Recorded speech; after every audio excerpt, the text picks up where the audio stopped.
Hello everyone, welcome to our channel sunshine fortunes education. I am Gunjan Malhotra. आज का जो video है वो जर्मनी के बारे में है और ब्लॉक्ड अकाउंट के बारे में है। बट उससे पहले मैं आपसे रिक्वेस्ट करता हूँ कि चैनल को सब्सक्राइब कर लीजिए, नीचे दिए हुए बेल आइकन को भी हिट कर दीजिए। एंड जो टॉपिक है आज का वो ब्लॉक्ड अकाउंट के बैंक से रिलेटेड है। आपको मैं ये बताना चाहूँगा कि कुछ दिनों पहले जो जर्मन एम्बेसी की वेबसाइट है, जहाँ से आप ऑफिशियल स्टूडेंट वीज़ा की एप्लीकेशन की चेकलिस्ट है, इंडिया से जब आप एप्लीकेशन करते हो उसको डाउनलोड कर सकते हो। अगर आप उस पर्टिकुलर चेकलिस्ट को देखोगे तो आप ध्यान से अगर उसमें पढ़ोगे ब्लॉक्ड अकाउंट के अकाउंट होल्डिंग बैंक के बारे में, तो आपको ये देखने को मिलेगा कि उसमें क्लियरली लिखा हुआ है कि जिस भी आप बैंक में ब्लॉक्ड अकाउंट खोल रहे हो वो एक जर्मन बैंक होना चाहिए, जर्मनी में होना चाहिए। ये एक लेटेस्ट था इन्फॉर्मेशन, बहुत से स्टूडेंट्स को पता नहीं था। तो रिसेंटली ये जब अपडेट आया, बहुत ज़्यादा नोटिफिकेशन हम लोगों को नहीं मिली, तो कुछ हमारे स्टूडेंट्स ने ऐसा किया कि अपने आप अपना ब्लॉक्ड अकाउंट ओपन करके वीज़ा फाइलिंग की। 2 स्टूडेंट्स का केस था। एक पर्टिकुलर बैंक है इंडिया में, मैं नाम नहीं लूँगा because of obvious reasons, but मैं कोड वर्ड यूज़ कर लूँगा, एमके बैंक। तो एमके बैंक से, जो कि एक इंडियन बैंक है, उस पर्टिकुलर बैंक से 2 स्टूडेंट्स ने हमारे ब्लॉक्ड अकाउंट ओपन किया। दोनों की वीज़ा फाइलिंग साथ के साथ हुई।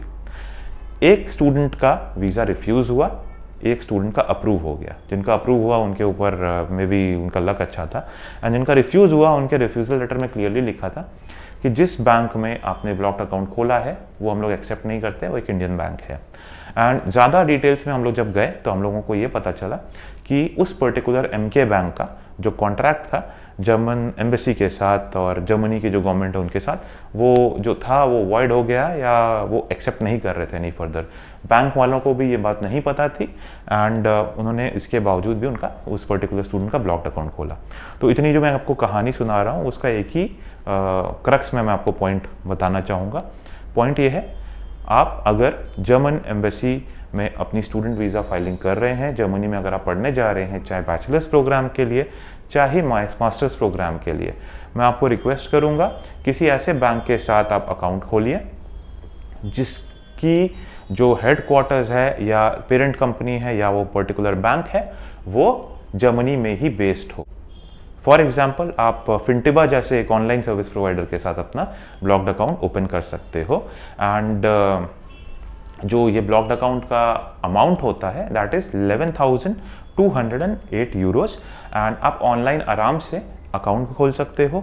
एंड लॉन्ग रन में जब आप वहाँ जाते हो, आपका रजिस्ट्रेशन प्रोसेस होता है और आपको अकाउंट को अनब्लॉक कराना होता है फर्दर रजिस्ट्रेशन प्रोसेस के लिए, माइलूम के लिए, उस केस में भी आप within 24 hours online request raise करके अपने अकाउंट को अनब्लॉक करा लेते हो। एंड अगर आपको फिनटिबा में अकाउंट खोलने के लिए हेल्प चाहिए तो हमारा जो लिंक है फिनटिबा का वो हम लोगों ने डिस्क्रिप्शन में डाला हुआ है। आप उसमें क्लिक करके आराम से अपना अकाउंट ओपन कर सकते हो। आपको एक सीमलेस सर्विस जो है वो मिलती है। जब आप पर्टिकुलरली जर्मनी में होते हो, आपको वहाँ का जो कस्टमर केयर है वो बहुत अच्छा सपोर्ट भी देता है। इंडियन बैंक्स के साथ कुछ इश्यूज़ ये आते थे पास्ट में कि वो लोग पहले तो स्टूडेंट्स को अपना टारगेट पूरा करने के लिए एक्स्ट्रा एफडी ओपन करवाते थे कि आप एफडी कराओगे तभी ब्लॉक्ड अकाउंट होगा, और आपके जाने के बाद 3-3, 4-4 हफ्ते तक कोई रिस्पॉन्स नहीं आता था उनका अनब्लॉकिंग को लेके भी, और स्टूडेंट्स को बहुत ज़्यादा हरास किया जाता था। I am not against any particular Indian bank, but ये हमारे स्टूडेंट्स का एक्सपीरियंस रहा है। एंड आई डोंट वांट कि आपको भी किसी तरह की प्रॉब्लम आए, इसीलिए मैंने आपको पहले ही बता दिया कि अब इंडियन बैंक्स जो हैं वो एक्सेप्ट नहीं हो रहे हैं। आप किसी अच्छे एक ऑनलाइन सर्विस प्रोवाइडर के थ्रू अपना अकाउंट खोलिए। अगर आपको ईज़ चाहिए, कन्वीनियंस चाहिए, तो जो लिंक आपको डिस्क्रिप्शन में दिया आप उसको भी यूज़ कीजिए। अगर आप लोग भी फॉरेन में जाके पढ़ना चाहते हैं, जर्मनी में पढ़ना चाहते हैं या किसी और कंट्री में भी पढ़ना चाहते हैं, हम लोगों को आप कॉन्टैक्ट कर सकते हैं। Our team will be more than happy to help you. और कोई भी क्वेरी हो आप नीचे कमेंट सेक्शन में अपने कमेंट्स पोस्ट कर सकते हैं। नीचे दिए हुए डिस्क्रिप्शन में जो व्हाट्सएप का लिंक है उस पर क्लिक करके भी हम लोगों से कनेक्ट हो सकते हैं। प्लीज़ चैनल को सब्सक्राइब कर लीजिए। Thanks a lot.